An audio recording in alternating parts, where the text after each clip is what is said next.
Gigi. There are so many stories like mine. How do I begin? Ice blue water, sparkling against the tiny coral mosaics that lined its unknown depths. I leant over the edge, feeling the warm paving stones where my foot slipped sideways off my orange flip-flop. The safety of the warm, scratchy slab and the intoxicating danger of the deep water that beckoned me. Jump, I heard my friends say. Just jump. You know you want to. They won't see. They're too busy smoking and talking, drinking and sunning. I swung my head and felt the fat curl slide over my shoulder, tickling my skin. Mama was coming out of the flat, holding a bottle of martini. Papa was absently stroking the arm of the doctor's daughter. I sighed. I wouldn't jump. I knew this as much as I knew what it would feel like to hit that water. Catching my breath, I would sink into the blueness and swim towards the mosaic edge, somewhere quiet and cool, away from this sun they all worshipped so much. Like the steps at the back of the flats, I could spend days jumping up and down the steps.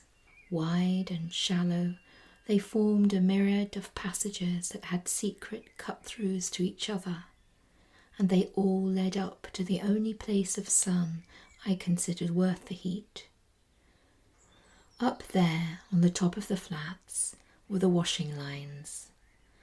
Crackling and swaying in the noon updrafts, they were the humming heart of the complex, tended by a gaggle of black-clad Spanish ladies, washing and gossiping, leaving their husbands to sleep off the brandy in the daily siesta.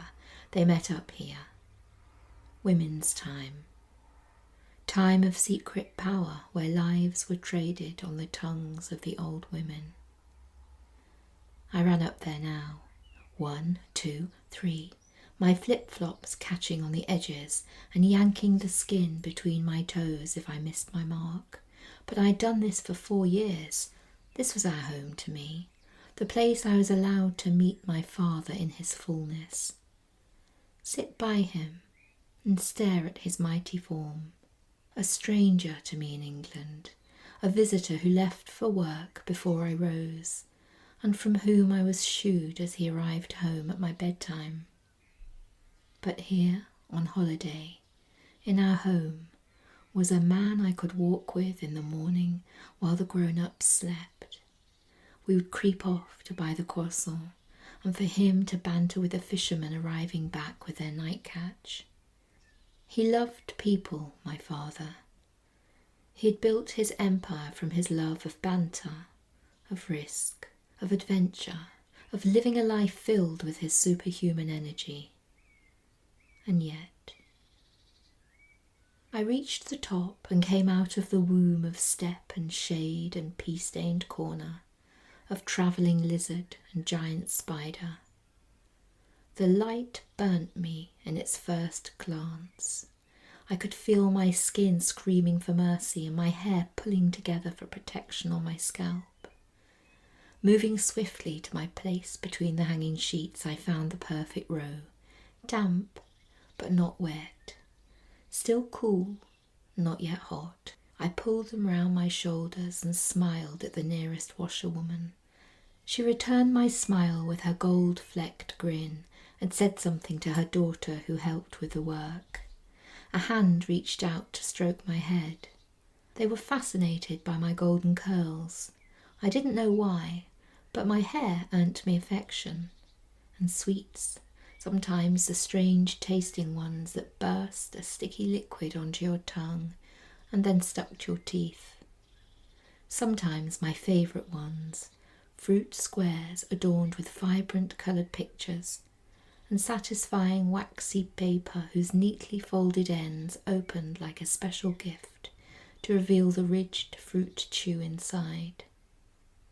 A handful of sweets were stuffed into my hand, and then they returned to their chatter and their work. I squatted under the sheets, opening my treasures, listening to the voices rising and falling in the burnt air. I only understood a few words, even now, much to the disappointment of my father, whose dark blood demanded my fair hair bow to its strength flowing through my veins. Drowsy, I nodded off, an arm carelessly falling into the moving sun-patch. Woken an hour later as the ladies left to prepare their vats of food, I stood and brushed off the dust from my bottom.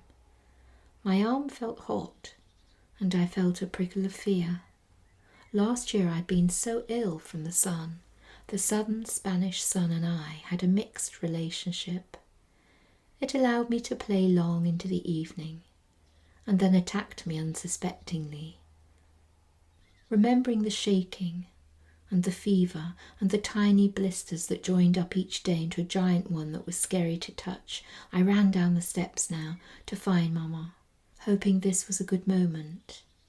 A good moment meant soft words and tender care, kisses and hugs. A bad moment, well, I turned the corner and slid out of the shadows. Luna, come here, darling. My mother extended her beautiful arm, its golden bracelet jingling its familiar song, and I stepped towards her. To be continued.